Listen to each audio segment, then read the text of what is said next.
What's up, guys? Dr. Goodin here to talk to you about some outside factors related to aerobic training. Those include blood doping, altitude, and aerobic overtraining.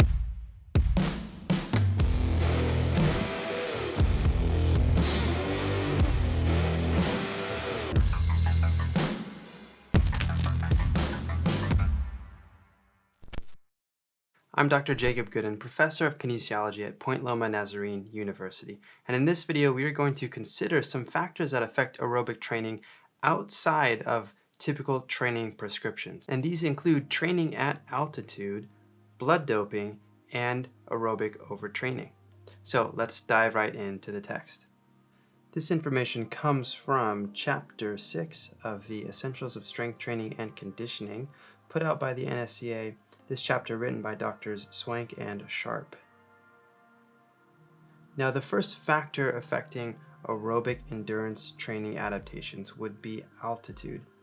I think it's safe to say that most people know that when you train at altitude, or even when you go up to altitude, everything becomes harder aerobically. And I think that it follows if things are difficult cardiovascularly, then your cardiovascular system will adapt. But it's not quite so simple as just move up to altitude and then suddenly you have all these aerobic improvements. So we have to actually get to a sufficiently high altitude because changes don't begin to occur until we get to above around 3,900 feet or 1,200 meters. And these changes include increased pulmonary ventilation. And it's important to know that right now we are talking about acute changes. So this is what happens immediately upon going to altitude. You get hyperventilation, you get increased cardiac output at rest, so your heart is working harder when you're not even training, and during submaximal exercise due to increases in heart rate, so not in stroke volume but in heart rate. So right off the bat, that's not great for training, right? So you have not only hyperventilation, you're breathing more frequently because your body is trying to get this oxygen to the muscles even at rest. But when you're training and when you're at rest, your heart rate is also through the roof. So consider the impacts on trying to recover from hard training, let alone trying to perform hard training when your heart rate is already elevated. So that's something that we have to deal with. However, these values return to normal within about 2 weeks. And then we have several chronic physiological and metabolic adjustments that occur during prolonged altitude exposure. So after a period of 2 weeks of acclimating to altitude, now these acute responses are diminished, we're back to normal, and the body is starting to actually adapt to altitude. And what are some of those adaptations? Well, lucky for you, I have a table right here showing all of them. Now, I'm not going to read through this line by line, but just know that these systems, all 5 of these systems, adapt to altitude. The pulmonary system, the acid-base system, so essentially trying to breathe out CO2 without hyperventilating to make sure that you don't become too acidic during training. Your cardiovascular system probably has some of the most pronounced changes, as does your hematological system. So what we see long term, and that's over here in this column, we see an increase in your ability to stabilize your ventilation rate. We see a balancing of your body's pH. And although we do continue to see an elevated submaximal heart rate, we get a decreased stroke volume at rest and with submaximal and maximal exercise. We get a lowered max heart rate and a lowered max cardiac output. And this is likely due to these hematologic changes, which include increases in red blood cells, in blood viscosity, and hematocrit. And we get a decrease in plasma volume at the same time.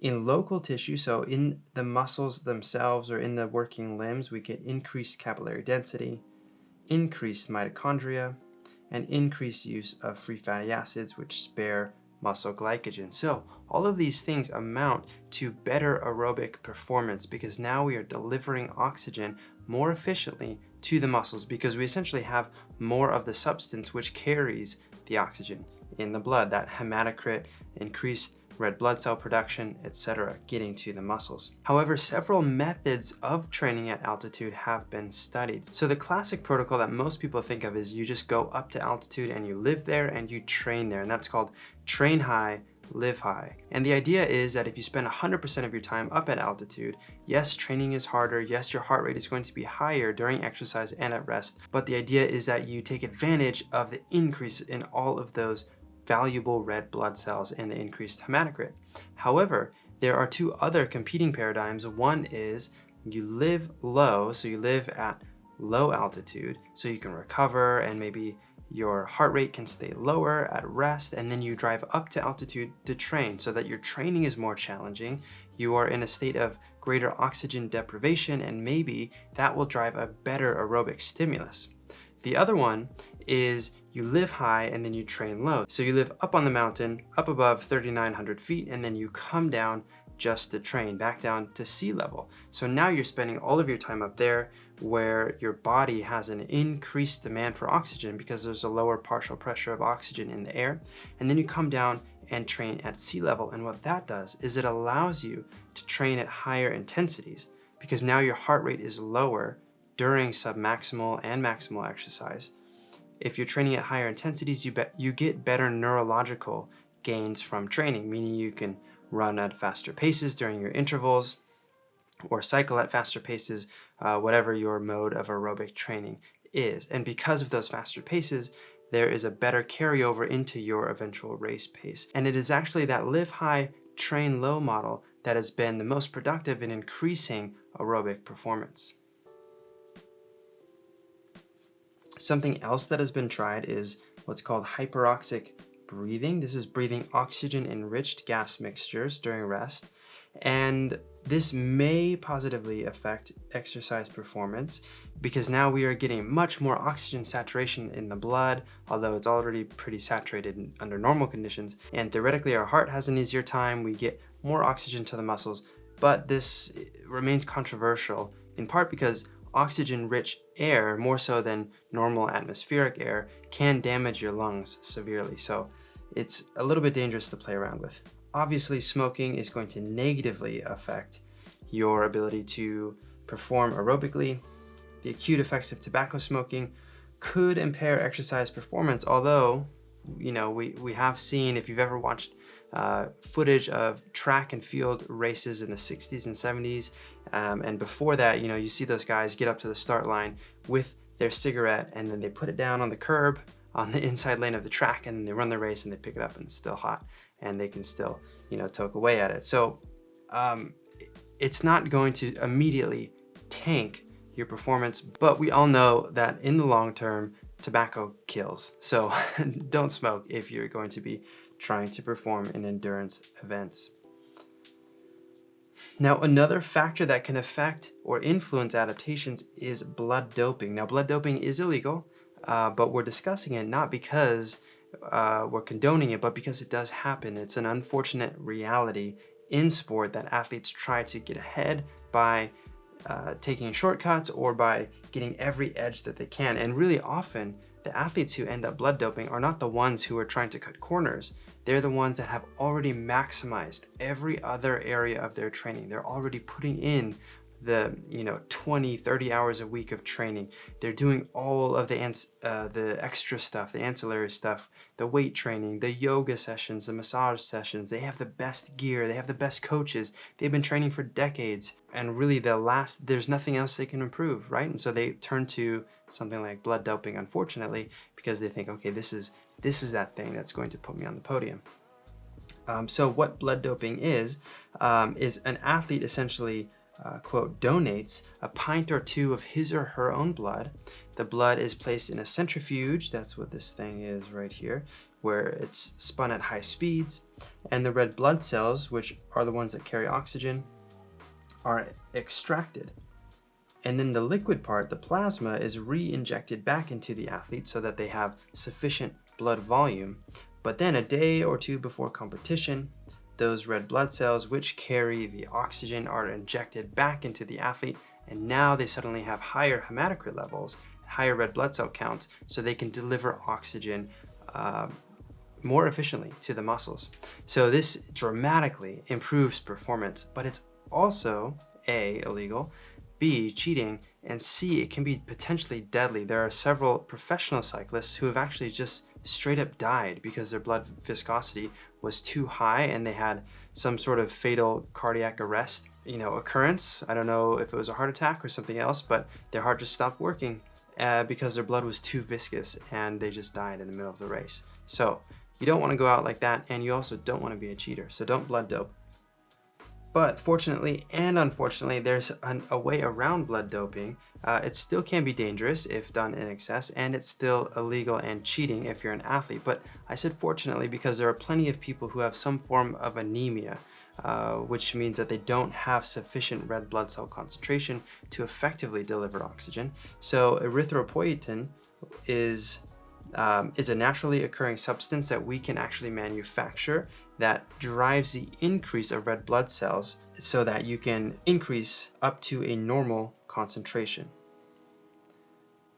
Now, typically, the kidney is what secretes EPO, but you can purchase EPO from, whether it's from the black market or if you get it as a prescription for some sort of anemia condition, and that will artificially increase your red blood cell count. And so we still see athletes turning to either blood doping, which now is kind of the old school dirty method, or erythropoietin, which is the kind of new school cutting edge doping method. They're both illegal, they're both cheating, but they both dramatically improve performance. If you want to know more about those types of elaborate doping schemes, check out the Netflix documentary Icarus. I have all my students watch it. It's just an amazing, phenomenally intriguing and head-spinning look into the world of doping at the state-sponsored level, focusing in this case on Russia, but there are plenty of US athletes who have been nabbed as well. But fortunately, US has one of the most stringent anti-doping policies. That doesn't mean that people don't cheat and get away with it still. But check out Icarus on Netflix. No, that's not sponsored. Maybe they should sponsor me, I don't know, but check it out. Great movie. Now, some other factors that influence aerobic performance and adaptations to aerobic training. One is just good old genetics. Who were your parents? If you chose the right parents, then you might not have to do any training and you could roll out of bed and run, a 5:30 mile. And with some training, you could, maybe run close to 4 minutes or under it. Unfortunately, we don't all get to choose our parents. Actually, none of us do. But genetic potential can severely limit or severely aid your success in aerobic training. And so everybody starts at a certain level of aerobic prowess, and there's a window of adaptation. Some of those windows for individuals are small. No matter what they do, they're not going to get that much better, unfortunately, at aerobic endurance activities. Some people have a huge window of adaptation. They can train and train, and they just keep getting better and better and better. Age and sex also affects it. When I say sex, I mean gender, the biological correlate to gender, not the act. So age and sex, the older you are after you become an adult, your aerobic power decreases as you age. There's actually really cool studies done where they follow a group of elite athletes in their prime all the way into their late adulthood, and we see about a 1% decline in VO2 max per year. Now, it's also different between men and women. Aerobic power values of women range from between 73 to 85% of the values found in men. So if you look at a group of elite men and elite women, endurance athletes, the women are going to have lower VO2 max values. Part of that is due to lower muscle mass. So if you have less muscle mass than an equivalent athlete in your sport, that's less oxygen that you can then utilize with that muscle mass and lower blood volume because of your smaller body size, etc. Now, overtraining. What happens when we push our aerobic athletes, our endurance athletes, too hard with too much volume? Well, there is a series of responses that will indicate that this athlete maybe is reaching overtraining or is in overtraining, and we need to really back off and give some extra time to recover. And I'm not just talking about a day or two. This could even be up to weeks or months, depending on how severe the overtraining is. So greater volumes of training affect heart rate. You could see decreases in heart rate. Sometimes you can actually see increases in heart rate at rest or with submaximal exercise. We have biochemical responses such as increased levels of creatine kinase, which indicates excessive muscle damage, especially muscle damage that's not being resynthesized with protein synthesis and healing.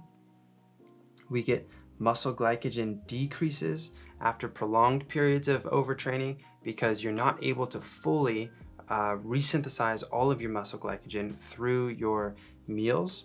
So it could look something like this. This could be either due to overtraining or to underfueling. So normally throughout the training week, you start off with somewhat high muscle glycogen, and then you train and it's depleted, and then we have a couple meals and it goes back up, right? And then you train and it's depleted, etc. And then you get to the end of the week and it's a little bit lower than when you started, but that's why you take a day or so off and you have a couple more days where you can replenish that muscle glycogen without depleting it again. And then you can start the next week back at your normal levels. Well, if you're under fueling, you're not eating enough carbs, or maybe you're not eating enough calories in general, or if you're overtraining, just so much volume that you can't physically eat enough to replenish all of that glycogen. There's just not enough time, because we know that we resynthesize muscle glycogen at a fixed rate. There's a limit, well, not a fixed rate, but there's a limited rate. You can't go above a certain amount. You can't resynthesize more than that amount. And so if we train a ton and then we arrive at the next day not able to have resynthesized all of it, then each training session will just drop lower and lower and lower. There are also endocrine responses to overtraining. These might be some of the most startling because our endocrine system controls so much of how we feel and think and what our body weight does and how we're recovering from training. So we might have a decreased testosterone to cortisol ratio. Remember that testosterone is an anabolic hormone and cortisol is a catabolic hormone. So if you have less anabolic and more catabolic, then what's happening is you'll be in a catabolic state. And that's where you'll see excessive muscle damage, slow recovery times, whether it's in the training session or between training sessions. Your mood will plummet, you'll lose muscle mass. It's not a good situation to be in. Decreased secretion of growth hormone and changes in catecholamine levels. So none of these things are very good. So the key point is that overtraining syndrome can lead to dramatic performance decreases in all athletes. And the most common cause is intensified training without adequate recovery. Remember that we get better when we recover, not when we train. To make a kind of obvious example, if you are a miler and you want to run the mile as fast as you can, and you go and do a mile specific workout, you run 400 repeats at mile pace with 60 seconds of recovery. Well, after that workout, you might think, oh yeah, I just did that crazy workout. Now my mile time will have improved. Well, if you test your mile right after that workout, it will be much slower than if you tested it before that workout. And that's just because you haven't actually recovered from that workout yet. If you then instead take 2-3 days of just easy running, you recover from that workout, and then you test your mile, well, maybe now you've had some time, probably still not enough, but you've had some time to absorb that training and recover from the training and improve and adapt due to that training. So if we don't allow sufficient recovery from our intense and hard sessions, we can get into this case where too much of that leads to overtraining of our athletes. So here is a long list of some of the markers to watch out for aerobic overtraining.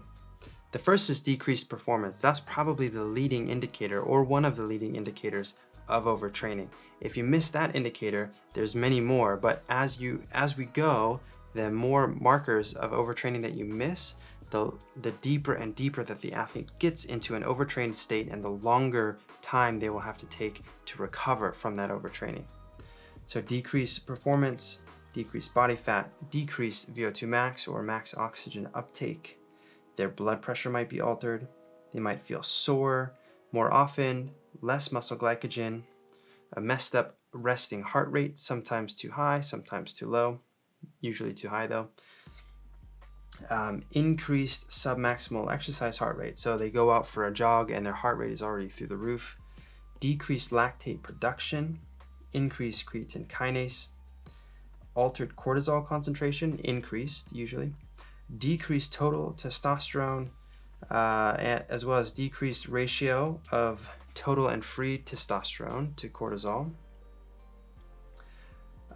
Again, decreased ratio of total testosterone to sex hormone binding globulin. So we're losing our free testosterone, but we're keeping our sex hormone binding globulin, which kind of binds up the testosterone in our blood.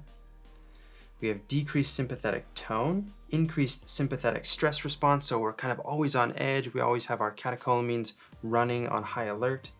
Change in mood state, so you become irritable, or the athlete you're working with who's overtrained becomes irritable and kind of grouchy, and maybe seems lazy or lethargic.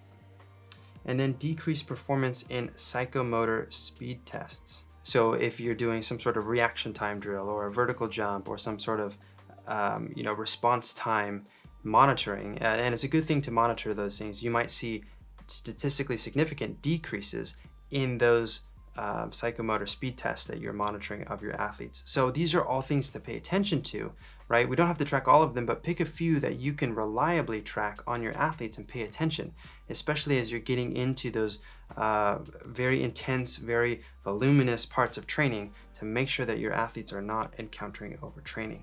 Okay guys, those were some outside factors that affect our adaptations to aerobic training. If you had any questions, let me know down in the comments. And if you want to keep learning, studying for the CSCS test, or just equipping yourself to become a better strength coach or sport coach, then click on over to the next video. And until then, remember to move well, live well, and lead well.